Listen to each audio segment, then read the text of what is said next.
반갑습니다. 그라제라입니다. 하늘 날씨도 엉망이고 바다 날씨도 엉망이고 그렇습니다.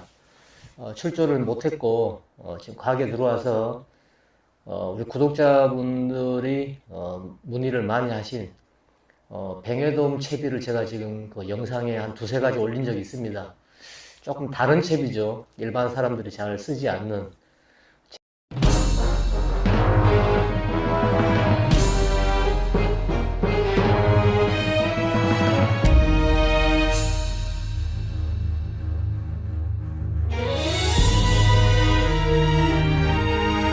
제 같은 경우는 출조 횟수도 작고 많은 채비를 좀 쓰고 있는 그러다 보니까 좀 대용량 많은 거, 그 다음에 질 좋은 거, 그 다음에 가격도 착한 거, 그런 걸 찾게 됩니다. 눈이 자꾸 그쪽으로 가지죠. 제가 쓰고 있는 그 뱅에돔 바늘 같은 경우에는 국산 뱅에 바늘, 붕어 바늘 그런 걸 많이 씁니다. 100개씩 들었죠. 이게 지금 붕어 바늘인데 3호부터 9호까지 이렇게 호수가 다양하게 나오고 100개에 한 5,000원 할 겁니다. 뭐 어떨 때는 좀 세일할 때는 조금 쌀 때도 있고 근데 거의 한 5,000원 정도, 또 4,000원 할 때도 있고 뭐 그렇습니다. 일본 제품으로 나온 뱅에 바늘도 있고 또 국산에서도 나오는 그 열 몇 개씩 들어가지고 이게 판매가가 4,000원입니다. 저는 일반 뱅에돔 잡는 데는 이런 붕어 바늘이나 뱅에돔 바늘, 국산 조침에서 나오는 이런 가성비 좋은 독용 바늘이라고 그러죠. 이런 100개씩 든 거, 4,000원짜리, 5,000원짜리. 이게 저는 1000배 좋다고 생각합니다. 뱅에돔, 일반 뱅에돔 잡을 때. 긴 꼬리 뱅에돔 같은 경우에는, 어떤 입질하는, 특성상, 그 다음에 재물림하는 거나 어떤 히팅 시켰을 때, 또 파이팅을 할 때, 그때는 어떤 바늘의 어떤 약간의 기능성이나 특수성이 필요합니다.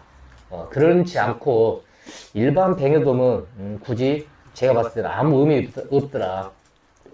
그래서 저는 이렇게 용량이 많은 독용 바늘, 국산에서 나오는 좋은 바늘 많습니다. 그래서 그런 거를 쓰고 있습니다. 참고해 주시고, 그 다음에 조수고무는 제가 설명을 여러 번 드렸는데 역시 모양이 다양하죠. 그 다음에 색깔도 다양하고, 그 다음에 형태도 다양하고, 침강 속도도 다양합니다. 각 회사 제품마다. 백린이 분들한테는 제가 이렇게 물에 뜨는 조수고무, 부력 없는 거예요. 이걸 제가 꼭 쓰라고 하는 이유는 침강력을 가지고 있는 조수고무를 장착을 하다 보면, 바늘에서 미끼가 이탈을 하더라도 침강을 하죠. 그게 자꾸 동조를 하고 빈 바늘에 동조를 시키는 거를 자꾸 제가 옆에서 지켜보다 보니까 그래서 안타까워서 가급적이면 이렇게 부력이 없는 조수고무 이걸 쓰라는 얘기죠. 나머지는 조금씩 다 부력이 있습니다. 뭐 이렇게 보면 G3, 여기는 G4네요. G5 이런 뭐 제로지의 여부력을 상쇄시키면서 미끼 경단을 달면 그 경단만큼 조금 침강 속도가 빨라지겠죠. 조수고무를 부력 없는 걸 쓰라 해서 무조건 이게 다 옳은 게 아니고 플로팅에서 바람이 불고 조류가 반대로 가거나 앞조류와 뒷조류가 바뀌거나 속조류와 겉조류가 틀리거나 채비 내림이 잘 안 될 때 있습니다. 이 부력 없는 조수고를 쓰게 되면 아무리 미끼 경단을 크게 달아도 근데 이럴 때는 자체 조수고무가 자체의 부력이 있으면 아무래도 뽕돌 물렸을 때 어떤 그 이질감 내지는 채비 꺾임 그런 것들이 좀 발생되니까 부력이 있는 조수고무에 경단을 달게 되면 바란스가 잘 맞아서 훨씬 좋죠. 근데 그럴 때는 이 부력 없는 거는 쓰시면 안 됩니다. 이런 거는 잔잔할 때, 조류가 완만할 때, 그 다음에 조류가 미끼 선행이 아주 쉬운 포인트, 그럴 때 이런 걸 쓰는 겁니다. 무조건 쓰는 게 아니고. 그렇지 않은 경우에는 조수고무도 부력이 있는 거를 찾아서 써야 됩니다. 저도 가지고는 다닙니다. 발포찌라든지 목줄지도 가지고 다니고, 이게 제 지금 채비통인데, 저도 이렇게 목줄지 가지고 다닙니다. 또 날라리 목줄지도 있고, 목줄에 바로 장착하는 것도 있고 하지만, 유동도 있고요. 그 다음에 유동 고무도 몇 개 갖고 다닐 겁니다. 잘 쓰지를 않죠. 뭐냐면 제로조법을 기준으로 해가지고 낚시를 하고 제 스타일이 그 다음에 뽕돌을 채우지 않고 웬만해서는 뱅이가 피어도 목줄이나 발포찌를 다 장착하지 않고 낚시를 하자. 그렇게 마음을 정해놓고 하다 보니까 뱅이가 피어도 목줄치 발포찌 쓰지 않고 최대한 목줄을 짧게 해서요. 어떨 때는 50cm로 목줄질 할 때도 있습니다. 뱅이가 피면 1m에서 피면 목줄을 이만큼 짧죠. 짧게 해서 제 나름대로 타자는 또 비법이 있습니다. 나중에 또 제가 뱅이 필 때 목줄치 안 쓰고 하면서 설명을 현장에서 드리겠지만 약간 팁을 드리면 자 뱅이가 수심 1m에서 피면 목줄을 한 70, 80 정도 짧게 자릅니다.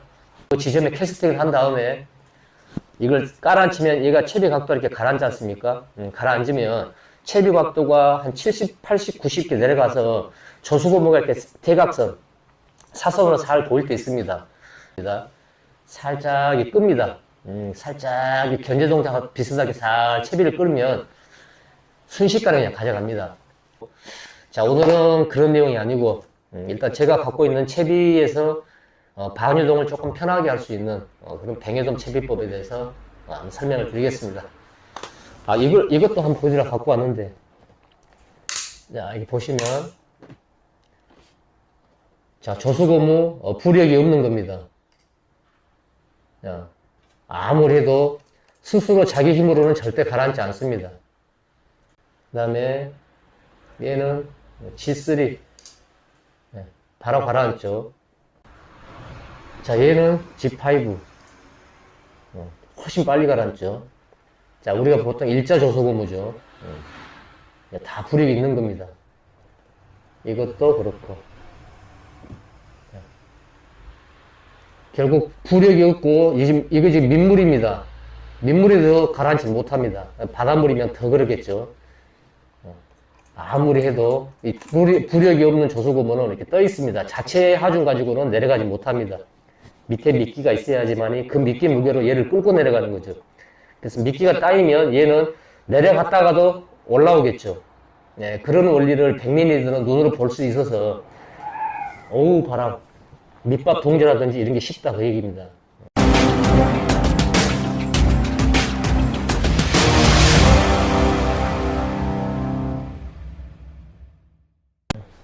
일단 이 반유동 채비는 우리 백린이 초보분들을 위한 채비입니다. 어느 정도 낚시를 했거나 뭐 그런 분들은 굳이 뭐 이렇게 안 하셔도 됩니다. 한번 그리고 또 제 개인적으로 한번 이런 방법이 어떨까 해서 한번 제시를 하는 거지 정답은 아니니까 그냥 참고만 하십시오. 이 구멍치도 상부 홀과 하부 홀에 원 파일을 똑같이 하지 않고 하부 홀에 이런 링을 추가를 시켜서 삽입을 시키죠. 그 다음에 하부 홀을 작게 만듭니다. 그러면 여기에 시스템이 걸린다 그런 얘기입니다. 그래서 자, 백린이 분들은 반유동 채비를 할 때 면사매듭, 그 다음에 반달구슬, 그 다음에 반달구슬 같은 경우에도 한쪽이 째져서 바로 넣고 바로 빼고 뭐 전유동과 반유동을 넘나든다 하면서 그런 채비법도 많이 볼 겁니다.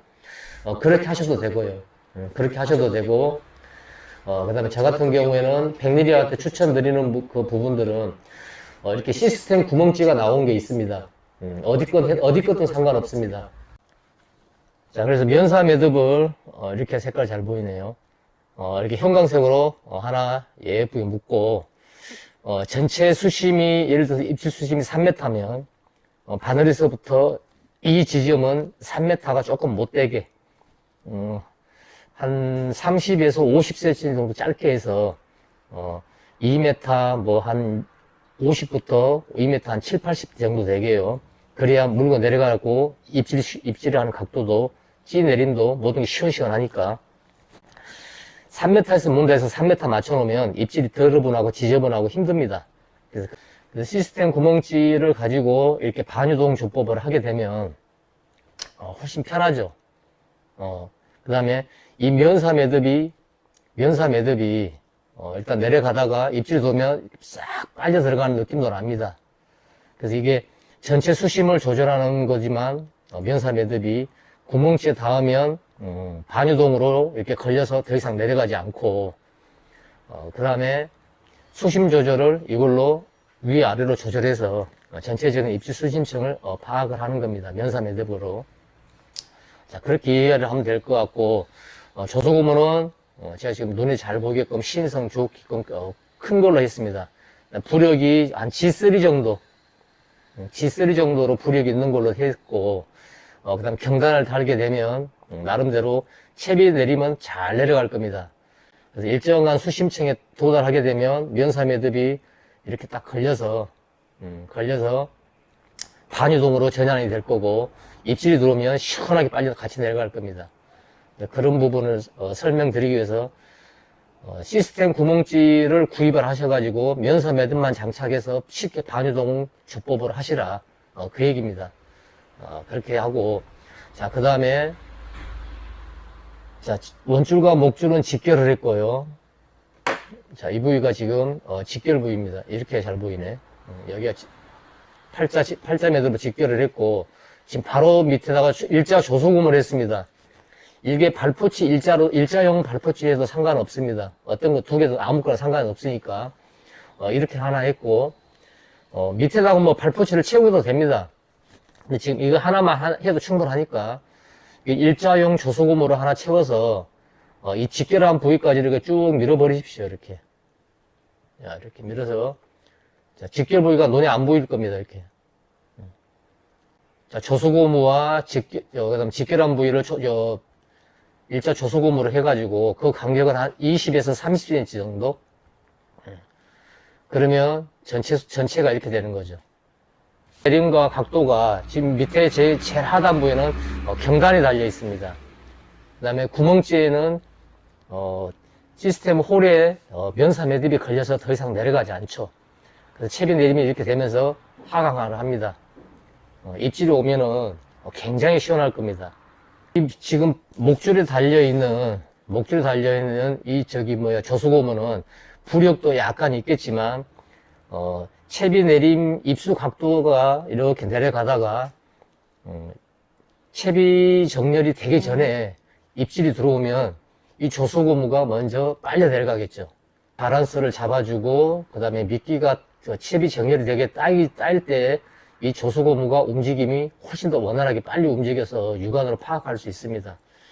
이런 정도의 설명은 아마 우리 그 백매니 분들도 어느 정도는 아실 것 같습니다. 이렇게 시스템 구멍줄을 구입을 해가지고 면사 매듭만 걸어서 간단한 조수고무와 그 다음에 발포치 또는 일자 조수고무 이렇게 해서 이 채비법을 가지고 쉽게 반유동을 할 수도 있다. 그래서 굳이 이런저런 채비로 소품을 막 쓰지 말고 찌만 예를 들어서 저런 시스템이 걸려있는 찌만 하나 구입을 하면 얼마든지 반유동과 전유동을 쉽게 할 수 있다. 지금도 가게 바로 앞에 지금 바닷가인데 엄청난 바람이 붑니다. 지금 그래서 현장을 잘 모르시는 분들, 윗지방에 사시는 분들 꼭 당부드리고 싶은 거는 기상 체크를 꼭 하십시오. 바다 날씨 기상 체크를 하십시오. 출조하고자 하는 그 바다 날씨를 충분하게 살펴보십시오. 그래서 하늘 날씨만 좋고 또 배가 뜨기만 하면 출조를 하면 무조건 다 될 것 같다고 생각하시는 분들이 많은데 결코 그렇지 않습니다. 현장은 그렇지 않으면 뭐 저 같은 사람이나 또 현장의 선장님 분들이나 문의를 하셔서 전화를 해서 출조를 좀 하려고 하는데 바다상이 어떤지 전화상을 꼭 체크를 해봐야 헛걸음을 하지 않지 않습니까? 꼭 날씨 안 좋은데 하늘날씨 좋다고 믿고 내려오신 분들이 막 왕왕 계십니다. 그래서 제가 전화로 통화를 받게 되면 말립니다. 제발 내려오지 마시고 날이 언제 정도는 좋고 낚시가 가능합니다. 이렇게 안내를 드리니까 꼭 유념하시고 좀 최대한 활용을 해서 좀 편하게 질 좋은 낚시를 할 수 있게끔 그렇게 부탁을 드리겠습니다. 오늘 이렇게 간단한 채비법을 알아보고 다음 시간에는 또 다른 영상으로 인사드리겠습니다. 자, 물러갑니다. 자, 감사합니다.